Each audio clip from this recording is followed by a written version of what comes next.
मेरे दोस्तों, आज हम लोग बात करने वाले हैं फिजिक्स का चैप्टर नंबर 1 भारतीय वन बुक से, जिस चैप्टर नंबर 1 का नाम है प्रकाश का परावर्तन। इस चैप्टर के अंदर हम लोग बहुत ही इंपॉर्टेंट क्वेश्चन आंसर करने वाले हैं, जो एग्ज़ाम में बार-बार पूछे जाते हैं। जैसा कि आप लोग स्क्रीन पे देख रहे होंगे, पहले क्वेश्चन का नाम है प्रकाश क्या है? क्योंकि इस चैप्टर को हम शुरू कर रहे हैं प्रकाश से, कि प्रकाश का परावर्तन इस चैप्टर का नाम है, तो हमें जानना ये ज़रूरी है कि प्रकाश होता क्या है। तो चलिए हम लोग जानते हैं और समझने की कोशिश करते हैं कि प्रकाश है क्या। तो पहला यहाँ पे हम लोग देख रहे होंगे प्रकाश क्या है, तो लिखा होगा प्रकाश वह भौतिक कारक है, प्रकाश वह भौतिक कारक है जिसकी सहायता से हम वस्तुओं को देख पा सकते हैं। तो इसे क्या बोलते हैं? प्रकाश कहते हैं।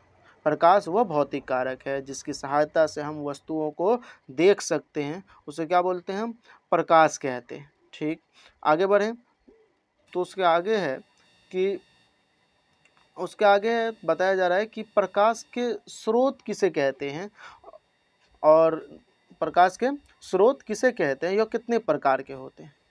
ठीक है, तो प्रकाश के स्रोत की अगर हम बात करें दूसरे नंबर क्वेश्चन के, तो और ये कितने प्रकार के होते हैं, तो आंसर इसका होगा जिस वस्तु से प्रकाश निकलती है, जिस वस्तु से प्रकाश निकलती है उस वस्तु को प्रकाश का स्रोत कहते हैं। ठीक, जिससे जैसे सूर्य, बल्ब, टॉर्च, मोमबत्ती इत्यादि, ये सब क्या प्रकाश के स्रोत हैं। इन वस्तुओं से हमें क्या निकलती है? प्रकाश निकलती है। जिन वस्तुओं से हमें प्रकाश निकलती हुई प्रतीत होती है, या जिन वस्तुओं से प्रकाश निकलती है, वो प्रकाश का स्रोत कहलाते हैं। और प्रकाश के स्रोत दो प्रकार के होते हैं। प्रकाश के स्रोत दो प्रकार के होते हैं। पहला होता है एक प्राकृतिक स्रोत, दूसरा होता है मानव निर्मित स्रोत। प्राकृतिक स्रोत क्या होते हैं?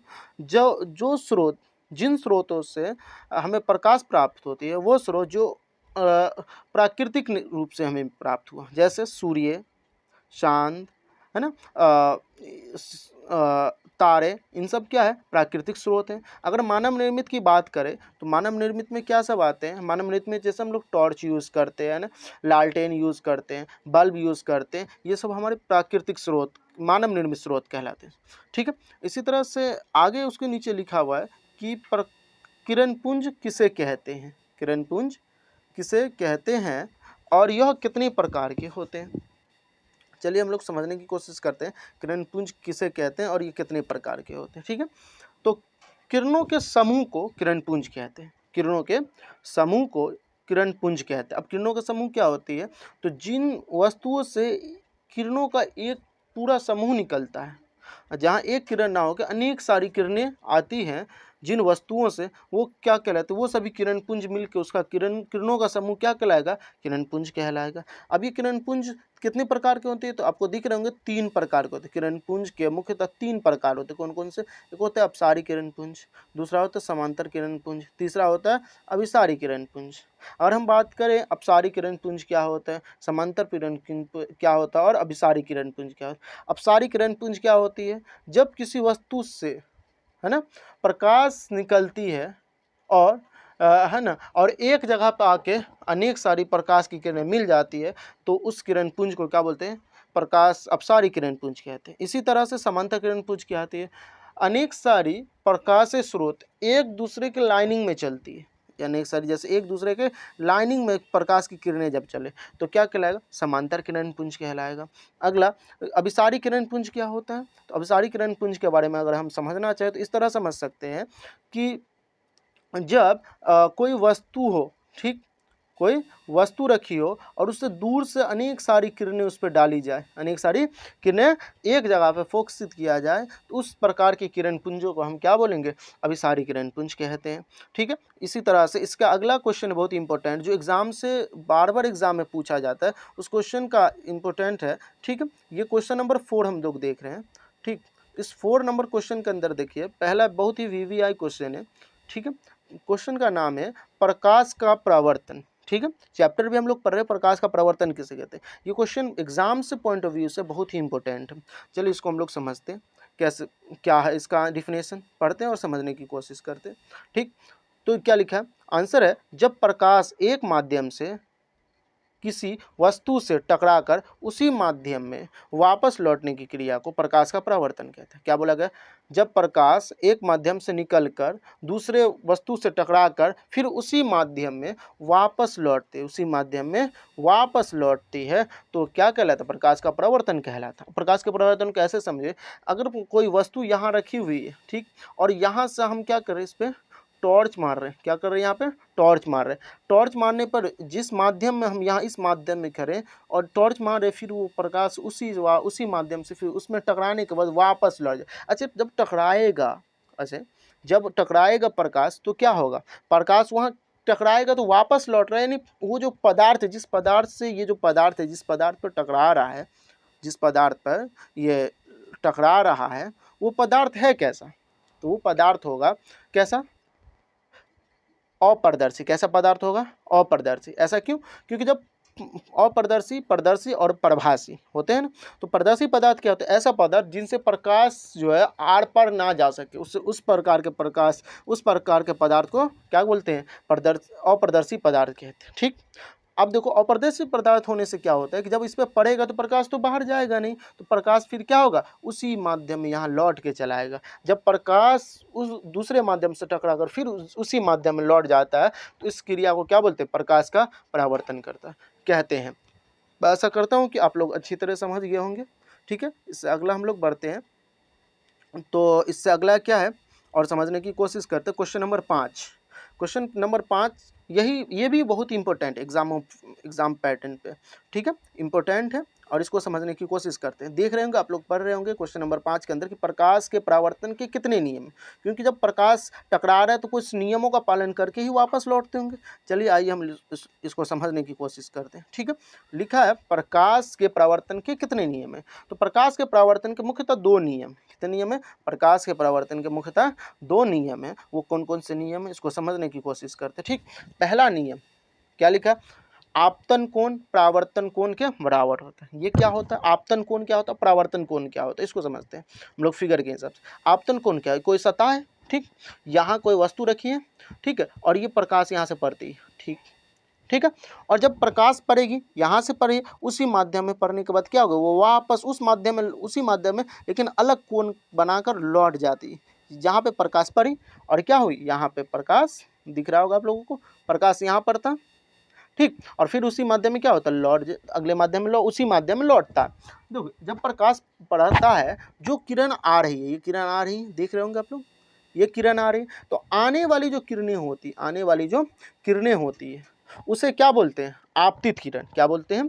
आपतित किरण। और जो किरण परावर्तित होकर जा रही है, किरण क्या हो रही है? परावर्तित होकर जा रही है, यानी उसे क्या बोलते हैं? परावर्तित किरण। अब देखिए, ध्यान से समझिए, आपतित किरण क्या होती है? परावर्तित किरण। यहाँ पे बताया ना, आपतित किरण, परावर्तित किरण, यहाँ आपतन कोण परावर्तन कोण के बराबर होता है, यानी आपतित किरण के बीच में क्या बनेगा? आपतन कोण बनेगा। वो कोण कहाँ बनेगा? यहाँ पे, ठीक, आपतन कोण। और परावर्तन कोण क्या होता है? ये होता है परावर्तन कोण। ठीक, अब देखिए, आपतन कोण जो जितने डिग्री का, अगर ये 30 डिग्री का कोण बना के यहाँ आ रही है, ठीक, तो यहाँ भी कितने डिग्री से कोण जाएगा? 30, क्योंकि यहाँ पे साफ साफ बताया गया कि आपतन कोण, ये जो आपतन कोण है, ये आपतन कोण परावर्तन कोण के क्या होते हैं? बराबर होते हैं। तो एग्जाम में क्वेश्चन ये भी पूछा जा सकता है ऑब्जेक्टिव में कि प्रकाश का परावर्तन होने के बाद आपतन कोण किसके बराबर होते हैं? तो क्या बोलेंगे हम लोग? परावर्तन कोण के बराबर होते हैं। तो इसका दूसरा नियम क्या कहता है, इसको समझते हैं। ठीक, बोलता है आपतित किरण, परावर्तित किरण एवं आपतन बिंदु पर खींचा गया अभिलंब तीनों एक ही समतल में होते। क्या बोला गया? आपतित किरण, परावर्तित किरण एवं आपतन बिंदु पर खींचा गया अभिलंब तीनों एक ही तल में। ये आपतन कोण क्या होता है? परावर्तन है ना, ये आपतन कोण परावर्तन कोण तो समझा दिए।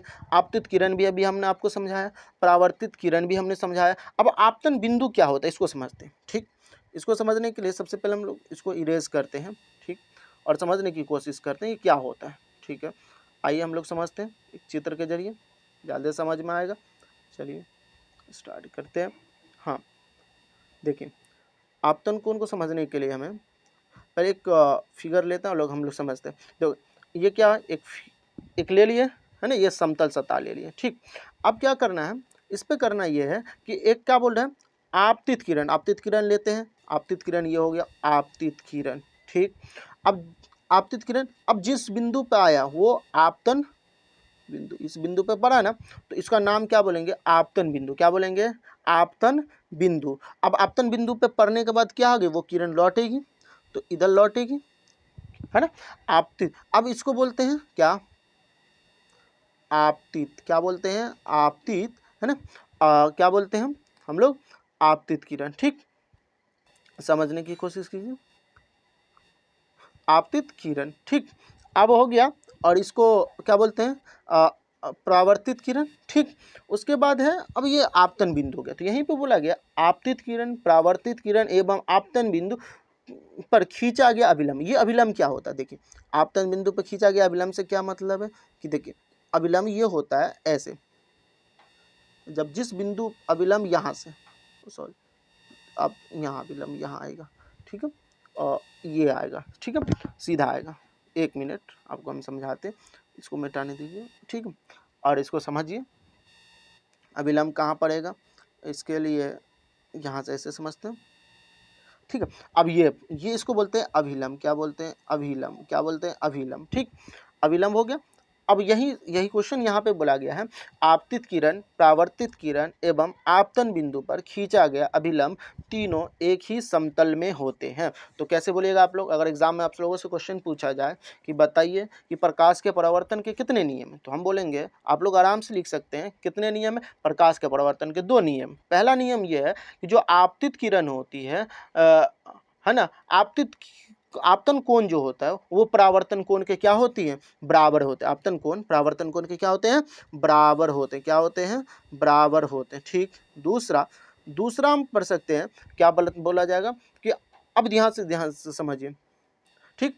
दूसरा इसके अंदर अभी हमने क्या पढ़ाया आपको कि जो आपतित किरण होती है, ठीक, परावर्तित किरण होती है तथा आपतन बिंदु पर खींचा गया अभिलंब, आपतन बिंदु पर खींचा गया अभिलंब तीनों क्या होते हैं, एक ही समतल में होते हैं, एक ही समतल में होते हैं। तो हम ऐसे बोल सकते हैं, ठीक है। अगला क्वेश्चन हम लोग बढ़ते हैं और समझने की कोशिश करते हैं। अगला क्वेश्चन क्या, बढ़ते, अब आ गया प्रतिबिंब। देखिए प्रतिबिंब क्या होती है, इसको समझते हैं, प्रतिबिंब के बारे में, ठीक है। अब प्रतिबिंब को समझने के लिए हम लोग क्या करेंगे, सबसे पहले एक ले लेते हैं और समझने की कोशिश। प्रतिबिंब, छठा क्वेश्चन हम लोग देखते हैं, ठीक है। प्रतिबिंब को समझते हैं, प्रतिबिंब होता है क्या। देखिए प्रतिबिंब किसे कहते हैं, यह कितने प्रकार के होते हैं। पहले तो इसको समझिए, प्रतिबिंब को इंग्लिश में बोलते क्या, अंग्रेजी में बोलते क्या। प्रतिबिंब को अंग्रेजी में बोलते इमेज, इमेज को और शब्द में समझे तो फोटो। क्या बोलते हैं हम, फोटो, ठीक है। अब देखिए फोटो यानी प्रतिबिंब किसे कहते हैं और ये कितने प्रकार के होते हैं, प्रतिबिंब बनता कैसे, इसको समझिए, पढ़ के समझाते। बहुत इंपॉर्टेंट क्वेश्चन है, हमने उस सभी क्वेश्चन को लिया जो इंपॉर्टेंट है एग्जाम पैटर्न पे, एग्जाम से आधारित, जो कभी ना कभी पूछा ही गया है, ठीक है। लगभग हर साल पूछे जाते हैं इनसे क्वेश्चन, एक ना एक, ठीक है, समझते हैं, ठीक। पहला, प्रतिबिंब किसे कहते हैं, ये कितने प्रकार के थे, किसी बिंदु स्रोत से आती प्रकाश की किरणें दर्पण से परावर्तन के बाद, जिस बिंदु पर मिलती है या जिस बिंदु से आती हुई प्रतीत होती है उस बिंदु स्रोत का प्रतिबिंब कहते, उस बिंदु स्रोत को क्या बोलते हैं, प्रतिबिंब कहते हैं। और उस बिंदु स्रोत का क्या कहलाता है, प्रतिबिंब का। प्रतिबिंब किसे कहते हैं, किसी बिंदु स्रोत से आती हुई प्रकाश की किरणें किसी दर्पण से टकराने के बाद, जिस बिंदु पर मिलती है, यहाँ मिला मान लो, जिस बिंदु पर मिलती है, या फिर हम बोल सकते हैं जिस बिंदु से क्या होते हैं, जिस बिंदु से आती हुई प्रतीत होती है उस बिंदु स्रोत को क्या बोलते हैं, प्रतिबिंब कहते हैं। अब देखिए प्रतिबिंब होता कितने प्रकार का, देखिए प्रतिबिंब होता है 2 प्रकार। कितने प्रकार का होता है, 2 प्रकार का। एग्जाम में क्वेश्चन पूछ सकते हैं प्रतिबिंब कितने प्रकार का होता है, 2 प्रकार के। कौन कौन सा, पहला होता है वास्तविक प्रतिबिंब, ठीक है। दूसरा होता है काल्पनिक या आभासी प्रतिबिंब। एग्जाम में आपको ऐसे भी क्वेश्चन पूछ सकता है, काल्पनिक प्रतिबिंब किसे कहते हैं या आभासी प्रतिबिंब किसे कहते हैं, ठीक है। या वास्तविक प्रतिबिंब, वास्तविक तो वास्तविक ही रहता है, लेकिन एग्जाम में काल्पनिक या आभासी में से कोई एक देगा, ठीक है। हम लोग इसको समझने की कोशिश करते हैं, ठीक है ना। इसके बारे में बहुत सारा क्वेश्चन बनता है, इसके बारे में आगे बढ़े। प्रतिबिंब समझ में आ गया, 2 प्रकार के होते हैं, ठीक। आगे बढ़ते हम लोग, इसका अगला है दर्पण, ठीक है। अब इसको समझते हैं, गोलीय दर्पण, ठीक है। गोलीय दर्पण क्या होता है? ठीक, गोलीय दर्पण को समझते हैं। ये गोलीय दर्पण समझते हैं। गोलीय दर्पण क्या है, यह कितने प्रकार के होते हैं? गोलीय दर्पण उस दर्पण को कहते हैं, गोलीय दर्पण उस दर्पण को कहते हैं जिसकी परावर्तक सतह किसी खोखले गोले का एक भाग होता है। क्या बोला? जिसकी परावर्तक सतह, परावर्तक सतह किसी खोखले गोले का, खोखला गोला का एक भाग होता है, उसे क्या बोलते हैं? गोलीय दर्पण कहते हैं। अब एग्जाम में क्वेश्चन पूछता है गोलीय दर्पण कितने प्रकार के होते हैं? 2 प्रकार के होते हैं। वो कौन कौन सा है? अवतल दर्पण और उत्तल दर्पण। गोलीय दर्पण कितने प्रकार के होते हैं? एक होता है अवतल दर्पण और उत्तल दर्पण। ठीक है, अवतल दर्पण और उत्तल दर्पण। अगर हम बात कर ले कि अवतल दर्पण क्या होते हैं, उत्तल दर्पण क्या होते हैं ना, तो वो सब हम अगले वीडियो में बात करेंगे। तत्काल इसको समझ लीजिए कि इसको बहुत इंपॉर्टेंट है, गोलीय दर्पण किसे कहते हैं और यह कितने प्रकार के होते हैं। तो गोलीय दर्पण उस खोखले गोलीय दर्पण उस दर्पण को कहते हैं जिसका परावर्तक सतह किसी खोखले गोले का एक भाग होता है। गोलीय दर्पण 2 प्रकार के होते हैं। कितने प्रकार के होते हैं? 2 प्रकार। एक होता है अवतल दर्पण, दूसरा होता है उत्तल दर्पण। ठीक, अब अगला बढ़ते हैं हम लोग। इसका अगला है गोलीय दर्पण, है ना। बस हम लोग आज के लिए इनफ रखते हैं। ठीक है, इससे अगला हम अगले वीडियो में करेंगे। ठीक है ना। तो अब इसमें बच गया है 3 क्वेश्चन। ये भी क्वेश्चन इंपॉर्टेंट है, कंप्लीट ही कर देते हैं। चलिए हम लोग समझते हैं। 3 क्वेश्चन है, इसको कंप्लीट करते हैं। ठीक, आ जाते हैं। पहला क्वेश्चन लेते हैं। 8वां क्वेश्चन है आप लोगों का, गोलीय दर्पण की फोकस दूरी किसे कहते हैं? है ना, इसको समझ लेते हैं। एग्जाम में इससे क्वेश्चन पूछता है। गोलीय दर्पण समझिए, गोलीय दर्पण के ध्रुव से फोकस की दूरी, गोलीय दर्पण के ध्रुव से फोकस की दूरी फोकस दूरी कहलाती है। गोलीय दर्पण क्या होती है? कोई दर्पण है मान लो, है ना, कोई दर्पण है। अब गोलीय दर्पण का ध्रुव कहाँ होता है? यहाँ पे मान लीजिए, है ना। अब ध्रुव से, एक मिनट, अब यहाँ पे क्वेश्चन क्या बोला गया कि, है ना, गोलीय दर्पण की फोकस दूरी किसे कहते हैं? गोलीय दर्पण के ध्रुव से फोकस दूरी कहलाती है और इसे एफ से सूचित करते हैं। ठीक है, अगला बढ़ते हैं। तो गोलीय दर्पण के फोकस दूरी को किससे सूचित करते हैं? एफ से। अब एक क्वेश्चन यहाँ से अगला है, 9वां क्वेश्चन आप लोग देख सकते हैं कि क्या लिखा, गोलीय दर्पण की वक्रता त्रिज्या से आप क्या समझते हैं? ठीक है, इसको समझते हैं। गोलीय दर्पण की ध्रुव से वक्रता केंद्र, यहाँ पे क्या लिखा है? गोलीय दर्पण के ध्रुव से वक्रता केंद्र की दूरी क्या कहलाती है? क्या कहलाते हैं? वक्रता त्रिज्या कहलाती है। वक्रता त्रिज्या को हम आर से सूचित करते हैं। किससे सूचित करते हैं? आर से। अब अगला बढ़े तो क्या बोला जा रहा है? गोलीय दर्पण की वक्रता त्रिज्या और फोकस दूरी में क्या संबंध है? ये बहुत इंपॉर्टेंट है, इसको VVI मान लीजिए, है ना, पूछा जाता है ये सब क्वेश्चन। समझते हैं, गोलीय दर्पण की वक्रता त्रिज्या और फोकस दूरी में क्या संबंध है, और ये ऑब्जेक्टिव में भी ये वाला पॉइंट पूछा जाएगा। कैसे समझते हैं? गोलीय दर्पण की फोकस दूरी आर, जिसे आर से सूचित कर एफ से सूचित करते हैं, और उसकी वक्रता त्रिज्या को आर से सूचित करते हैं। तो बोला गोलीय दर्पण की फोकस दूरी एफ उसकी वक्रता त्रिज्या की आधी होती है, यानी आर की क्या होती है? आधी होती है। तो हम समझ सकते हैं जो एफ है वो क्या है? आर का क्या है? आधा है। तो यानी आर क्या है? तो फोकस दूरी का क्या है? दुगुना, आर बराबर 2f हम बोल सकते हैं। तो मैं आशा करता हूँ कि आप लोग इस चैप्टर को बहुत अच्छी तरह समझे होंगे। ठीक है, और इससे अगली वीडियो देखने के लिए इससे अगला जो चैप्टर है प्रकाश का अपवर्तन, उसको देखने के लिए हमारे इस चैनल को सब्सक्राइब करें। चैनल, ठीक है, पहली मर्तबा आए हैं तो